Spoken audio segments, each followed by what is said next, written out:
8 de septiembre del 2011. Llegamos a Eunban, repletos de emociones y con ganas de afrontar una nueva etapa en nuestras vidas. Todo caras desconocidas a nuestro alrededor, que sin saberlo iban a convertirse en parte de nuestra rutina y también iban a formar parte de una pequeña, gran familia. Como en todas las familias, existen diferencias, aunque estas no son tan amargas y después surgen buenas reconciliaciones. Como bien decía Piaget, o Freud, o Skinner, o Pavlov, alguno de estos compis, después de la tormenta siempre llega la calma. Debes brindar amor para después pedir. Hay que perdonar para poder seguir. Recuerda que tenemos solo un viaje de ida y hay que darle gracias siempre a la vida, a la vida, a la vida, a la vida. Oye, abre tus ojos, mira hacia arriba, disfruta las cosas buenas que tiene la vida. Abre tus ojos, mira hacia arriba, disfruta las cosas buenas que tiene la la la la la la la la la la la la la la la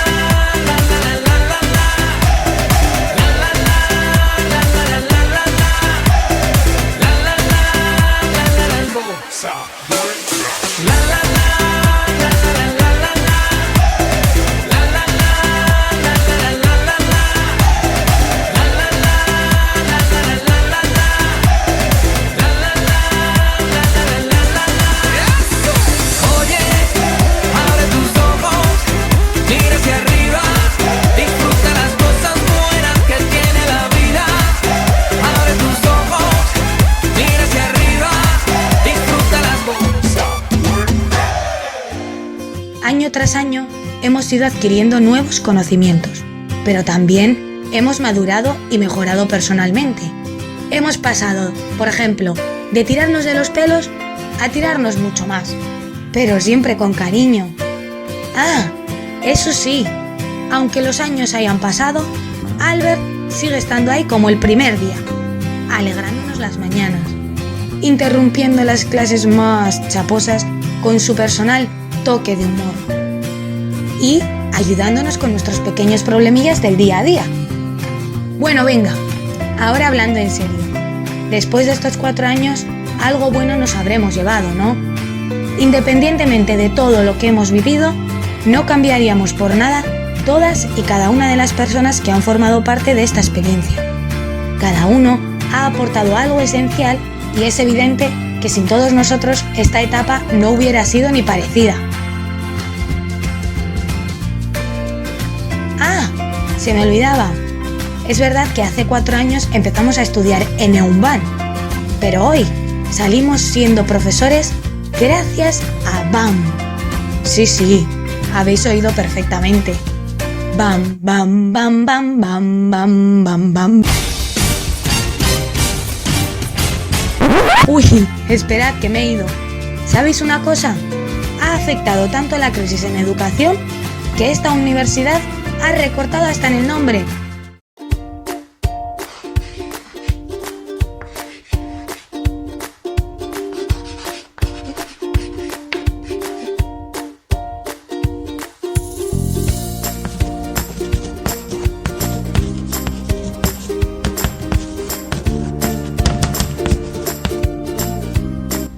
Lehenengo hitza esango nuke arduratsuak. Oso arduratsuak dira eta asko gustatzen zaie lan oso ondo egitea.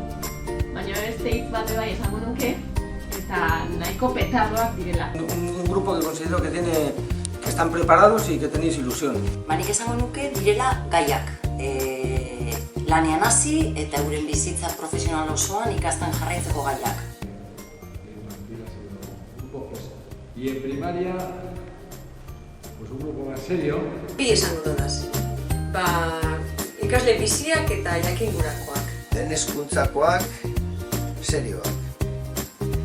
Eta aurre hezkuntzakoak lotsatiak. Aurre hezkuntzakoak ikusten ditut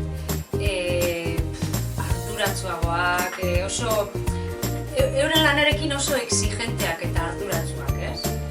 Eta igual gehiago ikusten ditu lehen hezkuntzakoak patxadatsuagoak, lasaiagoak, datorrena datorrela.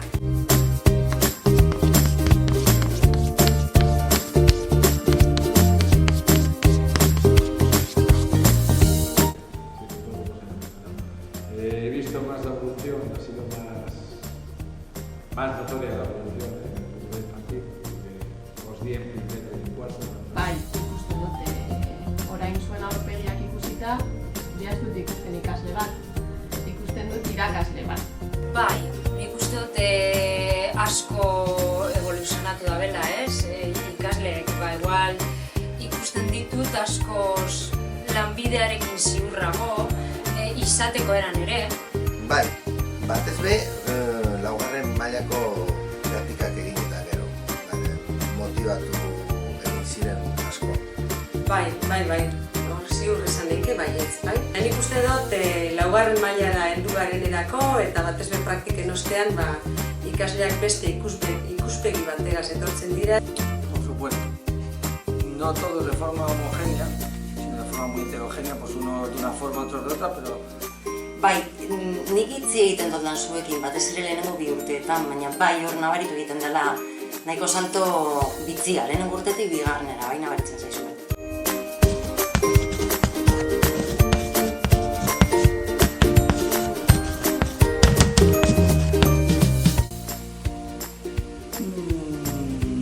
Bai, bitu, promozio honetan jarri nuen lehen hezkuntzan, nire lehenengo utz bat talde lan batean.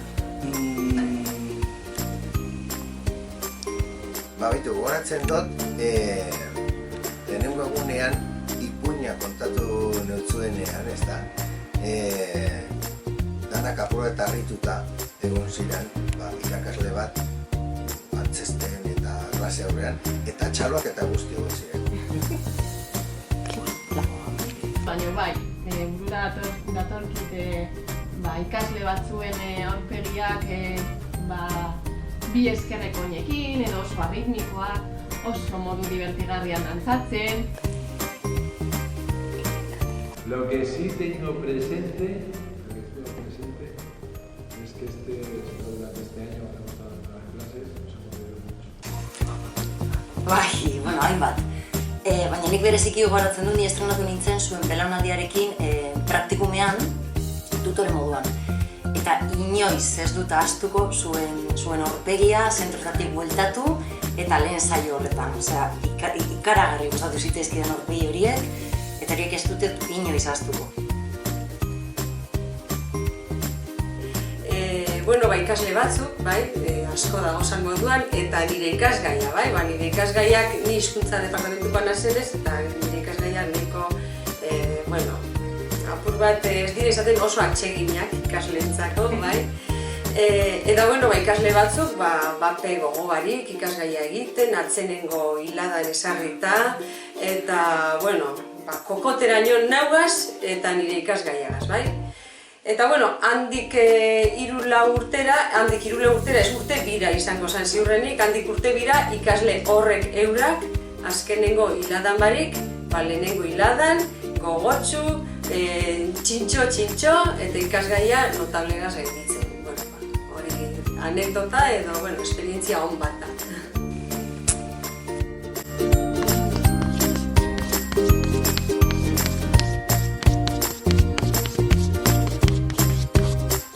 Laugarren mailako motivazio hori ez galtzea. Aholku bat ematekotan, ja eskolan lanean zaudetenean, hemen ikasitako guztia, bigarren mailan ustea, eta lehenengo mailan egon behar dela umeekin disfrutatzea. Si no perdéis la pasión por enseñar, no la perderéis por aprender. Behar bada, eskolara doazenean, eskola bere osotasunean hartzea. Gela barrua eta gelaz kanpo egiten dana josi eta biak batera egiteko eskolea. Aurrera jarraitzea, irakasleak profesionala garela eta berdin duela zer dioen gizarteak, gauzak frogatzen direla lanean. Bai, pertsona bezala eta irakasle bezala, beti auki behar duzuela kontutan eta oso argi eduki behar duzuela pertsona batek eta irakasle batek jakin egin behar duela, egiten jakitea garrantzitsua dela baita eta izaten jakitea ere. Eso lo tengo súper, hiper claro. El consejo que os daría sería que yo, como os veo salir, como os he comentado en la primera pregunta, con ilusión, ilusionadas y preparadas, que no perdéis esa ilusión.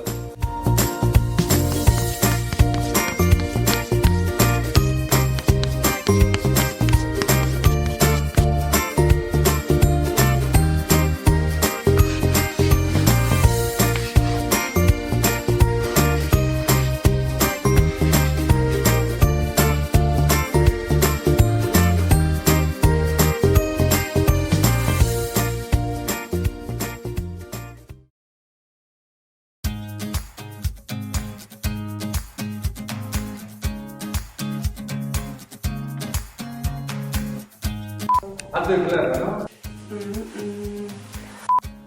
No vayas de cachas, por si no. Saque el pelo con la... Eta zuek ezin zitezkete gara nirekin? Ez.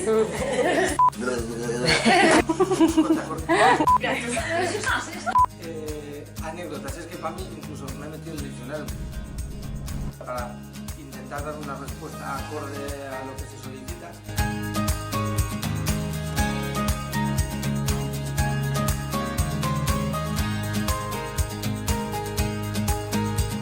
Como si te hablan de tus hijos, pues me acuerdo cuando se le cayó el diente por el fregadero. Gaur mena se torri con lo mejor, Haciendo una analogía con lo que es, por ejemplo, el matrimonio, Señorita secreto profesionala. considero que el enamoramiento, como la ilusión, es algo que está como un poco por las nubes. Zutulik egonaz, ezta? La realidad muchas veces va a ir en confrontación con lo que vosotras, tú te has preparado una cosa o piensas que va a ser una cosa y luego la realidad es otra. Eta zer zoaz, galderaz galdera edo?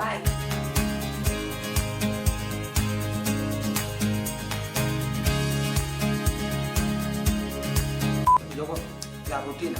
Está claro que en toda nuestra vida, desde mi punto de vista, desde mi humilde punto de vista, la rutina es la base de nuestra vida. Bueno, Pues lo típico se suele relacionar la rutina como con algo como que bajón, que es que esto ha caído en rutina. Ez que ez dakit nola jarri, ez.